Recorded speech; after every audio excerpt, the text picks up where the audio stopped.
Assalamualaikum warahmatullahi wabarakatuh. Alhamdulillah wa syukrulillah, la haula wa la quwata illa billah. Pada pagi hari ini anak-anak, pada mata pelajaran bahasa Indonesia di kelas 9 ini, kita coba untuk mempelajari pada bab yang kedua, yaitu pada teks pidato persuasif. Nah, tujuan dari teks pidato persuasif itu adalah yang pertama, pidato persuasif mengidentifikasikan sebuah gagasan, sebuah pikiran, pandangan, arahan atau pesan dalam pidato persuasif tentang permasalahan aktual yang didengar dan dibaca. Jadi kalau pidato itu dilaksanakan di depan khalayak ramai atau di depan umum, itu tujuan pembelajaran. Tujuan yang kedua adalah menyimpulkan gagasan, pandangan, arahan, atau pesan dalam pidato, misalnya untuk lingkungan hidup, kondisi sosial, dan atau keragaman budaya yang didengar dan atau dibacakan. Kemudian berikutnya adalah, pernahkah anak-anak melihat orang berpidato? Apakah pidato hanya dilakukan oleh orang dewasa? Apakah pidato selalu bersifat resmi? Ini biasanya yang merupakan pertanyaan yang sering kita dengar.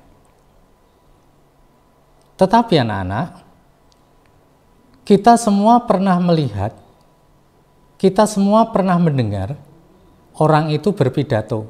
Jadi mulai dari dewasa sampai anak-anak. Jadi pidato itu tidak dilaksanakan hanya untuk orang dewasa, anak-anak pun bisa berpidato. Kemudian pada pidato persuasif merupakan bagian dari teks eksposisi. Eksposisi itu bertujuan meyakinkan pembaca atau pendengar dengan menyajikan argumen dari satu sudut pandang, disertai dengan pembuktian kebenarannya.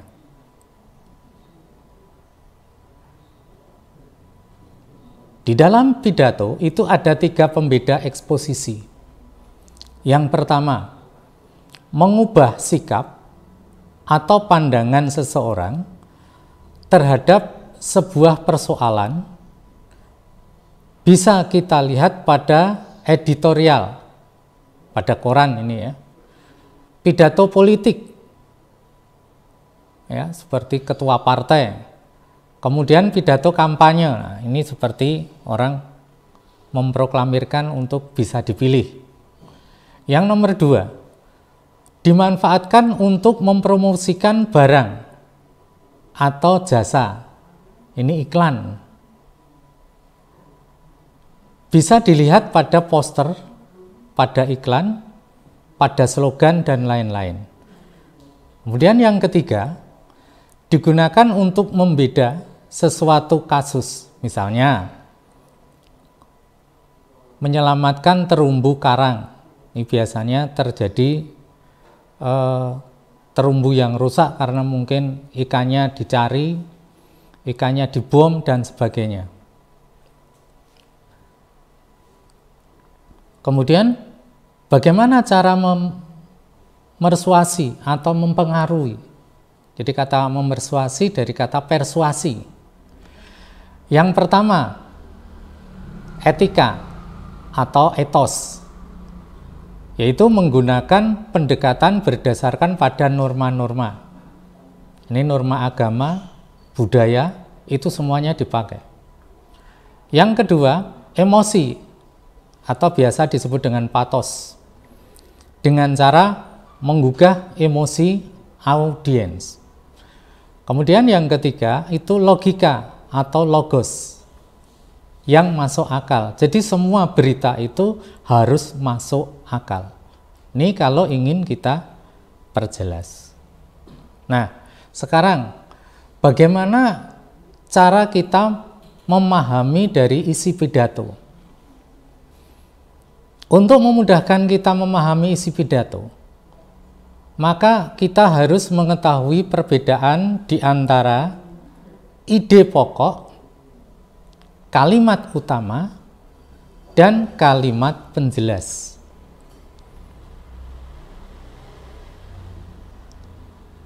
Yang ide pokok itu tadi adalah atau ide atau gagasan, yaitu yang menjadi pokok pengembangan paragraf.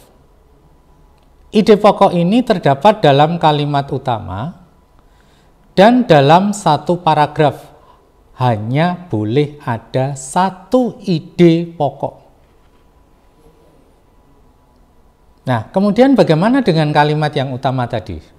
Kalimat utama atau kalimat topik adalah kalimat yang di dalamnya terdapat pada ide pokok atau ide pokok paragraf.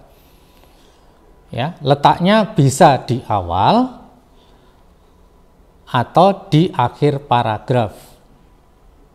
Jadi kalimat utama itu ada atau boleh diletakkan di awal paragraf, boleh diletakkan di akhir paragraf. Kemudian kalimat penjelas.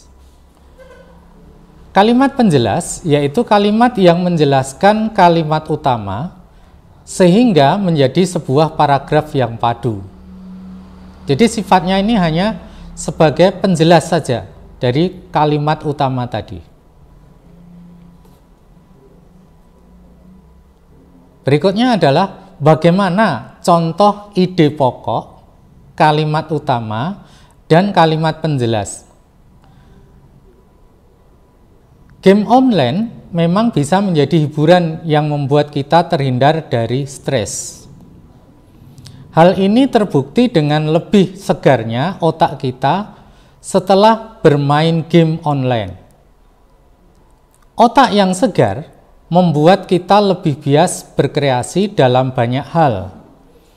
Selain itu juga bisa menjadi hiburan alternatif saat kita malas keluar rumah. Bermain game online merupakan hiburan yang murah dan meriah. Ini adalah kalimat penjelas, ide pokok yang berada di awal paragraf, yaitu pada kalimat game online memang bisa menjadi hiburan yang membuat kita terhindar dari stres. Itu merupakan bagian dari ide pokok. Nah, kalimat penjelasnya yang mana? Yang ada di bawahnya. Misalnya hal itu terbukti dengan lebih segarnya otak kita. Kemudian dilanjutkan pikiran penjelasnya, otak yang segar membuat kita lebih bias berkreasi dalam banyak hal, dan seterusnya. Nah, itulah yang merupakan bagian dari contoh. Nah, bagaimana kalau kita kemudian mengidentifikasi pada isi paragraf? Misalnya, pada kalimat utama, game online memang bisa menjadi hiburan yang membuat kita terhindar dari stres. Itu kita sebut sebagai kalimat utama. Kemudian ide pokoknya adalah game online bisa menjadi hiburan yang menghindarkan kita dari stres.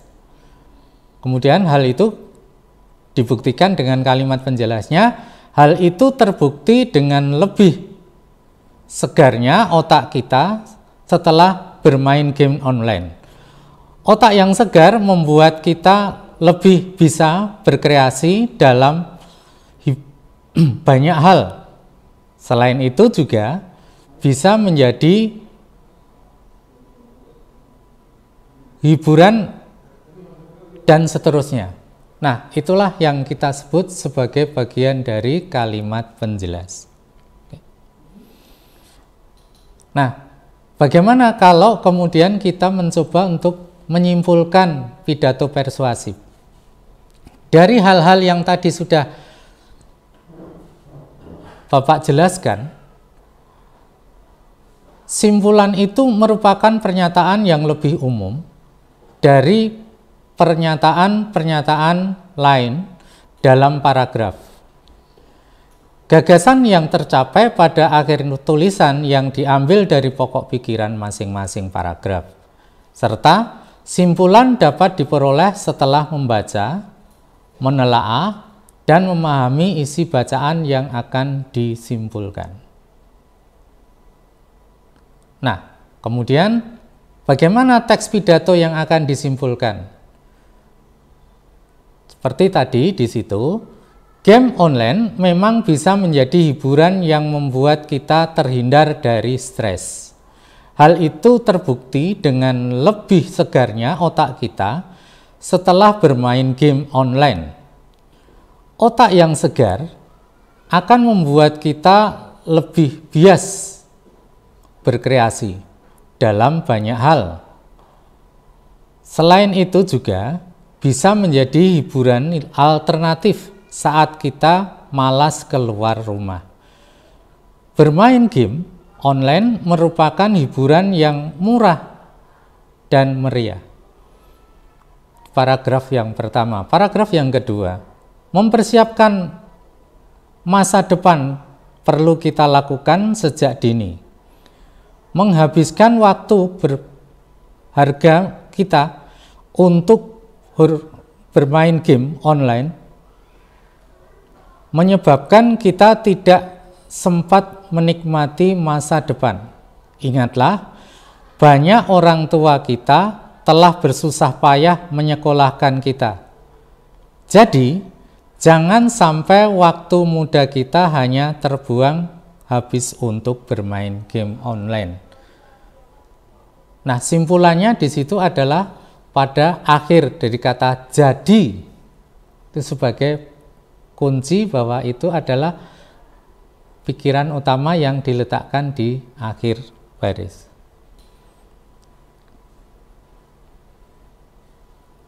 Contoh simulan pidato.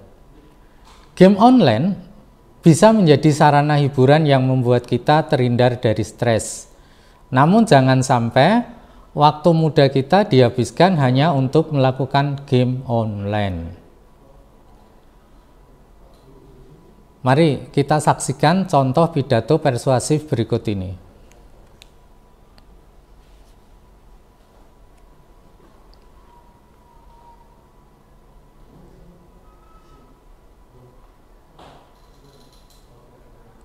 Pidato yang disampaikan oleh Seven Suzuki, seorang anak berumur 12 tahun yang mampu membuat suasana ruang sidang PBB hening. Saat pidatonya selesai, ruang sidang yang penuh dengan orang-orang terkemuka dunia berdiri dan memberikan tepuk tangan meriah kepada Seven Suzuki.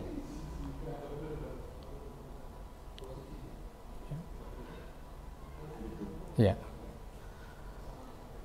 Nah, itu tadi merupakan bagian dari sebuah pidato yang dilakukan oleh Seven Suzuki yang berusia 12 tahun.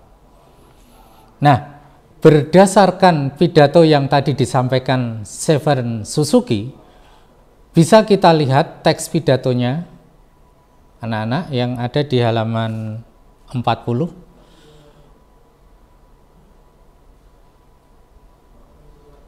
Yaitu bagaimana cara kita menyimpulkan pidato tadi. Menyimpulkan teks pidato berdasarkan pada